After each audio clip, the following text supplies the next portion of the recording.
Estamos de volta então. Nós vamos falar sobre vegetação do Brasil, tanto domínio morfoclimático quanto biomas. Vamos dar uma geral de vegetação do Brasil. Segundo, Cerrado. O Cerrado é essa região central do Brasil aqui. O Cerrado é uma vegetação chamada tropófita. O que é uma vegetação tropófita? Vou botar aqui embaixo, ó. Tropófita é aquela vegetação que está acostumada a um período seco, sem água, e um período chuvoso com água. É o caso da região tropical do Brasil. Nós vimos climas, essa vegetação que se adaptou bem a esse tipo, essa característica de clima a gente chama de vegetação tropófita. O Cerrado é formado por uma vegetação de savana, ou seja, tem gramíneas, herbáceas de pequeno porte, arbustos e árvores de pequeno porte. Então, tu vai ter gramíneas, arbustos e árvores mesclada em campos abertos. Outra coisa importante que tu vai ver do Cerrado é a questão dos galhos tortos, os galhos tortuosos desse tipo de vegetação. Assim, por conta da quantidade de alumínio que nós temos no solo. O alumínio no solo, ele é responsável pela absorção junto com a água, esse alumínio é absorvido junto com a água, e ele é responsável pela formação desses nós que você vê aqui, fazendo com que a vegetação saia então com esses galhos mais tortos. O relevo do Cerrado também é um relevo característico, ele é formado pelas chapadas ou chapadões. Essas chapadas ou chapadões são topos de regiões mais planas, de planaltos, onde vai acontecer aí no Cerrado a produção agrícola muito forte hoje do Brasil.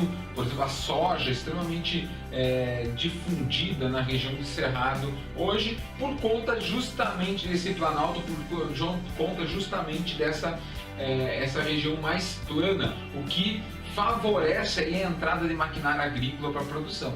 Mesmo o Cerrado não tendo um solo adequado para a produção agrícola, lembra que não tem, ele é um solo muito pobre, ele é muito lixiviado. Como o Cerrado é um lugar onde o verão chove muito, essa água ela vai infiltrar para o interior do solo, levando os nutrientes junto com ela. Isso vai provocar o que nós chamamos de lixiviação. Vai formar um solo muito profundo. Então o solo do Cerrado tem cerca de 8 metros de profundidade, é um solo bastante profundo. Então ele vai formar um solo muito profundo. Isso gera plantas com raízes muito longas para conseguir pegar essa água, esses nutrientes que vão estar lá no fundo. E um solo superficial muito pobre. Portanto, a agricultura, que vai depender do solo superficial, precisa fazer toda a correção de solo, correção por causa da acidez, que é um solo muito ácido também, vai corrigir também aí dentro a questão dos nutrientes no Cerrado. Tá? Então, o tipo de folha, como ele tem um período que tem que segurar muita água dentro dela, as folhas são coriáceas, são folhas parece um couro, assim, você consegue quebrar essa folha dessa vegetação aí do Cerrado. Tá? Vamos para a próxima? A próxima é a caatinga. Dá uma olhada aqui, gente, atentem-se aqui, caatinga é bastante cobrado nos concursos em geral, tá?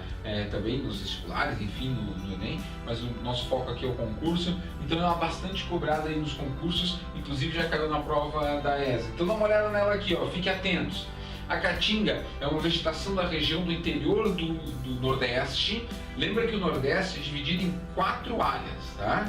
O litoral do Nordeste, que a gente chama Zona da Mata, o agreste, que é a transição da Zona da Mata para o sertão, o sertão e o meio norte. Então, essas 4 regiões do Nordeste têm vegetações diferentes. A Zona da Mata é Mata Atlântica. Nós vamos ter aí o agreste, que é uma transição entre Mata Atlântica e Caatinga. Tem uma Caatinga no sertão e temos no meio norte aí a Mata de Cocais, nós vamos falar daqui a pouco. Tá? Muito bem, então ela é uma região do semiárido, então chove muito pouco, chove, hein? Lembra que falamos lá em clima, chove, mas chove muito pouco no semiárido nordestino, tá? Nesse semiárido nordeste vai se desenvolver uma vegetação espinhenta, uma vegetação com cactos, com cactáceas em geral, bromeliáceas, enfim, em geral com espinhos, árvores e arbustos de pequeno porte, também espinhentos, que secam e ficam com uma cor esbranquiçada. Aliás, daí vem o nome caatinga. Caatinga quer dizer mata branca, então vem daí esse nome da caatinga. Esses galhos secos, espinhentos, é porque as plantas que sobreviveram naquela região hostil são as espinhentas. Porque as que não haviam espinhos no passado acabaram, por seleção natural, né, darwinismo, né, seleção natural, acabaram se perdendo por conta que os animais conseguiam então comer e pegar aquela água que estava dentro das plantas. Aqui, no caso da caatinga, sobrou somente as com espinhos porque conseguiram se defender desse ataque aí dos animais da região. Tá? Lembra que na vegetação da caatinga nós vamos ter uma vegetação caducifólia, ou seja, no período das secas as plantas perdem todas as folhas, tiram todas as folhas para não perder água para o ambiente, manter a água guardada dentro dos seus caules ou folhas adaptadas.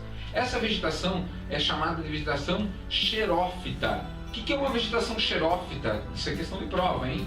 O que é a vegetação xerófita? Xerófita é a vegetação que é acostumada ou adaptada a um período sem chuvas, um período muito longo sem chuvas. Então ela vai ter que absorver o máximo de água possível durante aquele pequeno período de chuva e manter dentro dela essa água para que ela sobreviva o restante do tempo.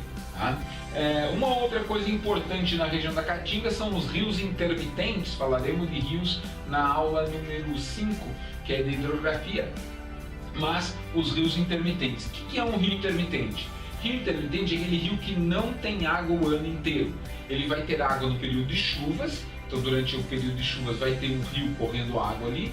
Parou o período de chuvas, ele vai secando com o passar do tempo, alguns dias, semanas depois, esse rio para de ter água naquela região, então você tem aí somente o leito seco deste rio. Então são rios intermitentes. O solo da Caatinga é um solo raso, muito pedregoso, né? Então muita pedra, um solo raso. Na Caatinga, essa região vai predominar o intemperismo físico, né? Porque como chove pouco, o intemperismo químico não acontece de grande quantidade, então vai acontecer muito intemperismo físico. Só que todos esses minerais que são intemperizados das rochas daquela região, eles ficam ali no solo. Então veja só, fique atento, a Caatinga ela tem uma quantidade importante aí de minerais, ela é uma região onde tem um solo muito rico em minerais, só que esse solo é pouco aproveitado porque não tem água para dissolver esses minerais para a planta poder aproveitar.